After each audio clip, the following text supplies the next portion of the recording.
Good morning, everyone. We're about to bring you the latest COVID-19 UAE updates. However, if you found this podcast through an article, which so many of you are doing, please hit that subscribe button wherever you get your podcasts so you can get your Dubai news daily. Good morning, Dubai. How are you doing? Welcome back to the Lovin Daily, where we take you through all the trending stories that the entire city of Dubai is talking about. Let us know, as always, where you're watching from. And just a little awkward elbow drop there. We're live on Facebook, Instagram, Twitter, YouTube. I love to hear your thoughts on the comments, so always put them there. We'll read them through the live if we get to them. How are you all doing? Yesterday, we had a lovely little outing. Every now and then we have team lunches, social distance, of course, with separators. And yesterday we went to a gorgeous Portuguese restaurant in Al Wasl called Lana Lusa. Ali's nodding along, but the reason we went was super special because congratulations, Alibaba has become a full-time employee at Lovin Dubai. Round of applause. Congratulations, Ali. Thank you so much. Long, hard slog to get there. Yeah, started in August. Yeah. And I just, worked hard every day. That's it. That's the dream, guys. I just kept my head down and just worked hard. Keep your head down. Make sure if you go into work and no one knows you're actually there, say nothing to no one. I'm really joking. An integral part of the team, and actually one of the people who was here on New Year's Eve, and I say that because I'm still seeing kind of remnants of the little after party you guys had around here. Well, I mean, there's a pizza box still here, but yeah. I think that was Simran's doing with the pizza. Yeah, it's kind of one of these jobs that you're just kind of working all sorts of hours, but I think most of us will say it's always definitely worth it, right? Yeah. You'll learn now. Definitely. Well, congratulations. And we went to Lana Lusa, which is a Portuguese restaurant. And the best comment I said after the food was amazing and it's really cutely designed and everything. And it's really authentic. And I think the best comment was Hala afterwards was like, I think I want to go to Portugal now. Because you're just kind of get a taste of the food and flavor and it's fantastic. Anyway, we're going to be jumping into our show. But before we do, a quick shout out to Lovin Extra, Lovin Dubai's exclusive membership service. And you can sign up right now on our website and it gets you access to exclusive content, giveaways and offers. Plus, this very cool Lovin Eco water bottle, which costs 130 dirham. And the reason it's right here beside me is because I'm trying to get my 3 liters a day in. Failing miserably, but that's kind of the plan for 2020. Well, I think they say you should be doing 1 to 2 liters a day. I'm not there, but I would like to get to...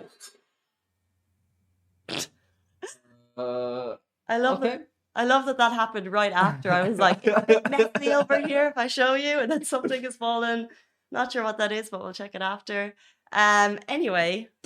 I guess if you're an athlete, if you're an athlete, or like if you work out, not an athlete, but if you work out, then you would need to drink a minimum of 3 liters to 4 liters a day. People say it's really good for your skin. So I have this at my desk and I'm trying to remind, and I'm really lucky because the large, like the 5 liter bottle is right behind me. So I don't even have to stand up to get there. I just like turn around and swing. But guys, if you sign up, it's like 15 dirham a month and you get this free delivered to your door. And it's just part of the whole Lovin Extra service. So super cool. But we'll be running through our top stories. We're talking about a TikToker who's leaving wads of cash around Dubai and no one knows if it's real. We'll also be talking about vaccinations in Dubai and the Man United women's team who's facing a lot of slack online right now. If you've heard about it, we'll talk about that later in the show.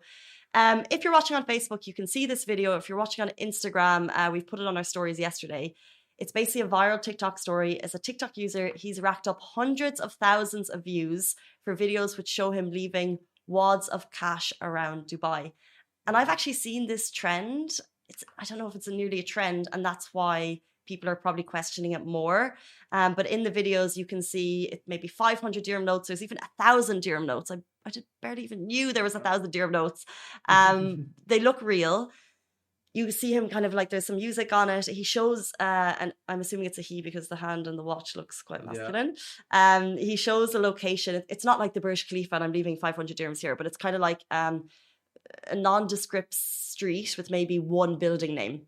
And then he goes and either like drops the money into a pile of cash. In the video beside us on Facebook, I think you can see he actually puts the money into a Freedom Pizza delivery bike, or in another video you can see him dropping the money into kind of cleaning equipment that's on the side of the street. Now, for anyone at any time of the year, COVID or non-COVID, this is a lot of money he's dropping. It's like 2,500 dirham.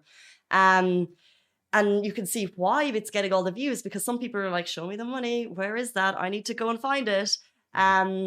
Before we get into the debate and your thoughts, I just want to say that it's worth mentioning in May, a man was arrested for sneezing on a UAE note and for sharing that video online. And there was also arrest in 2019 where a resident filmed himself throwing cash for internet fame.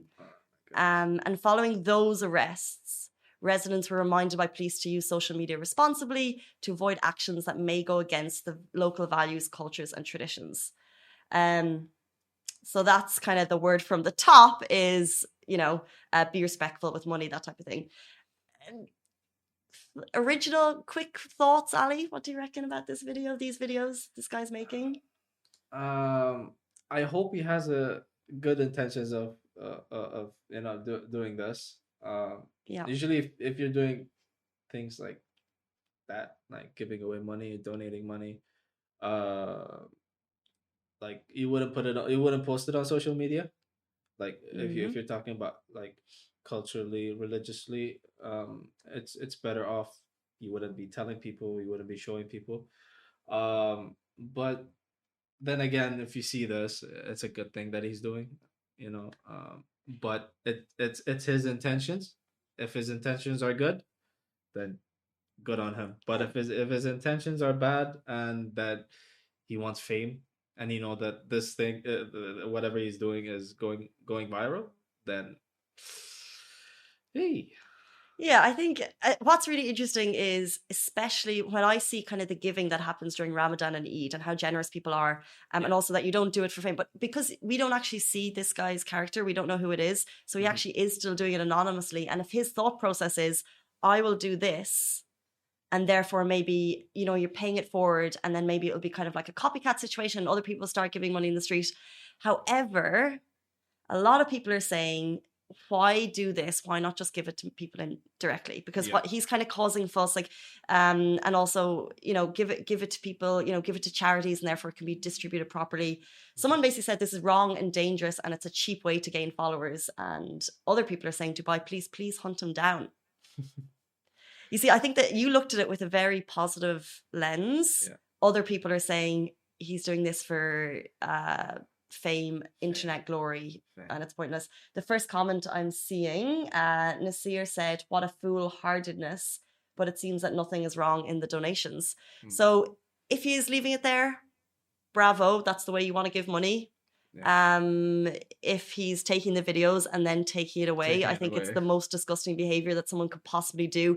Who actually cares about internet likes that much. You're disgusting if that's the case. And B, to kind of, because I think that video brings emotion to people who don't have this much money, and it's kind of flashing cash in people's faces and then not actually giving it. So glass half full, he is giving it, and it could inspire other people to do the same. Lovin Extra is here. This is the new membership, and while absolutely nothing changes for our readers, extra members get access to premium content, exclusive competitions, and first look for tickets and access to the coolest events across the city, and Lovin merch. If you subscribe right now, a very cool Lovin Red Eco Water bottle will be delivered to your door. We'll move on. Incredible efforts by the UAE. All frontline workers have now been vaccinated.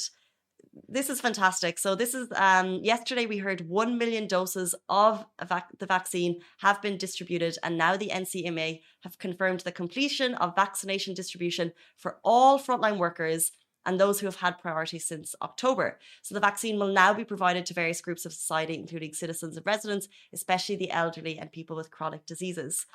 This is incredible. We're talking about daily cases rising, which we definitely don't want to pass over. 2,876 new cases yesterday, but the vaccination progress in the UAE at the moment is incredible. So we'll talk about that as much as we can, because I think the rollout process is fantastic. It's happening in Emirates all across Dubai, all across the UAE, and the fact that it's actually optional and free of charge to everyone is amazing. And yesterday, 66,000 new people were vaccinated. So yes, the cases are rising, but we're hoping that the cases were rising over the holidays, and now we'll hopefully see it level off a little bit, because we're still kind of seeing that holiday, a lot of people traveling. I was one of them. Yes. I was one of them. But cases are rising, and now hopefully that will kind of filter off soon. But yeah, just fantastic to see those vaccination numbers rising as well, and the smooth process. And I'll say once and I'll say it again, if you're interested, download the DHA app, download the SEHA app, and you can do that straight away. But of course, priority, like they said, is being given to right now people with chronic diseases and the elderly. But all frontline workers in the UAE have received the vaccination. I just like... That's amazing. That's amazing. So amazing. I assume it's given the option to take it. Yeah. But at this point, like, I guess that there's no reason not to, you know? People have their personal opinions. Yeah. I mean, yeah. Like my stance on it is go and get it. We're so lucky to have the option of various vaccines in the UAE. But people will have their own personal opinions. And and it's free. And it's free, exactly. It's optional and free right now. Yeah. But we'll move on. Talking about sports, the Manchester United women manager apologises after a Dubai visit forces matches to be postponed. So the recent Manchester United women's team game, which was meant to happen yesterday, has been postponed after a number of players travelled to Dubai over the holidays. The number of players travelled for business purposes has not been reported, but the manager, Casey Stoney, has taken the rap here. She's basically said it was a club decision, and, you know, as team manager, she kind of accepts kind of the blame for this. Sorry, I thought it was birds. I didn't know what was going through the window. Yeah, there was a bird flying behind, like some bird flew behind you like earlier. What's happening in the office today? So she's taking the blame, but I think what we are kind of talking about here is the opinions of the people after this. So there's public backlash, of course, when there was matches postponed. Now this happened also Man City players. There was a similar scenario when men's team travelled here. Matches in those cases have also been postponed. But people are saying, why are the clubs taking the blame? I'd love to get your thoughts on this. Why are the clubs taking the blame? Why are the players individually not being blamed? And also, in these circumstances, the opposition game is also getting punished in this case because their match has been postponed. Mm-hmm. If you have to cancel a game because some of the players took a personal decision to travel to Dubai, does the buck not stop with the players in that case? I don't know enough about it. What do you reckon, Ali? It's more of a, like, it's true. Most of the blame should go towards the players, but I think they're somewhat right when it comes to the club itself. I think the club is also responsible and you know, guiding the players and telling them, okay, you can't travel during this period. That's a good point. You know, the club needs to be more strict on their players during this time. Mm-hmm. And like, when it comes to European leagues, like nowadays, I see the clubs, like they're being very strict with their players. Like for example,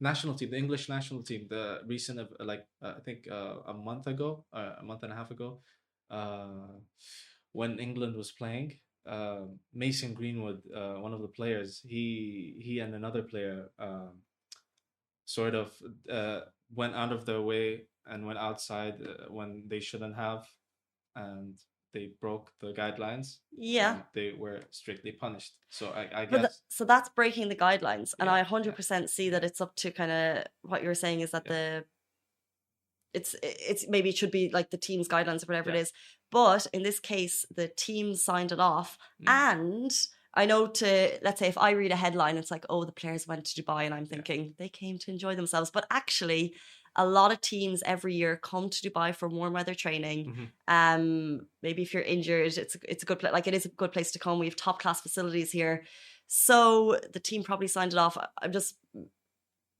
It's probably quite like to anyone flying off to Dubai seems like quite like a vacation-y thing to do. But actually, for them, they're making a lot of money. It's probably not unusual for them to do it, and if they were coming for warm weather training. But like I said, I don't know enough about it.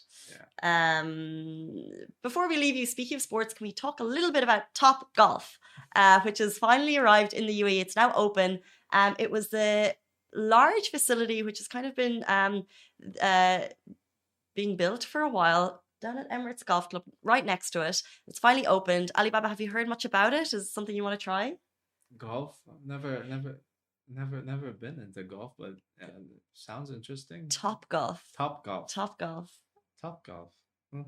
So Top Golf, this is just a conversation I had with my friends. So correct me if I'm wrong, but they have it in a couple of other countries. I think in the States, I think in the UK. But it's basically more of a social event. So, and by the way, you can't book it. And I've heard it was quite busy this weekend. So if you're interested, it's walk-in only, but they actually have restaurants so you can go and wait. So kind of like have some food and drinks before you go in. But Top Golf, I feel like everyone's been talking about it. It's just opened. Super social. So you go and it's quite, there's tech involved. So it's like you're at a driving range at a height, and then I think it's like bowling and golf together, driving range and bowling, because everyone takes turns, as far as I know, because I haven't been. Everyone takes turns, and then it actually tracks your distance. So then each time you go, you get better and better. And then you kind of have parties. It's quite competitive, and then you're also kind of, you can eat and drink as you play. So it's basically like golf just got better. It just clicked to me. Is it I'm sure that's where it is. Is it like the like with huge nets, and it's you're on top, and oh, that one, yeah. I've seen it on social media. Yeah, I think I feel like they've been kind of promoting it for the last month or two. So I've definitely seen billboards, or maybe just on social media as well. But also, WhatsApp groups are talking about it. Do you know what I mean? It's like, let's make plans. Let's go. That's great. I would go. I would love to go. I would go. Team trips. That's Lovin, Lovin, Lovin Dubai at Top Golf. Lovin Dubai, anything to get out of the office. What? It's at Emirates Golf Club if you want to check it out. The number is +971 4371 9999. And if you are someone who doesn't like to make phone calls, you can also find them on social media. Guys, that is their top stories for today. We're back with you every single weekday morning. I hope you have a brilliant Monday. I hope you're wrapped up because it's freezing. See you tomorrow. Stay safe and wash your hands. Bye.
Guys, that is a wrap for the Lovin Daily. We are back same time, same place every weekday morning. And of course, don't miss the Lovin Show every Tuesday where I chat with Dubai personalities.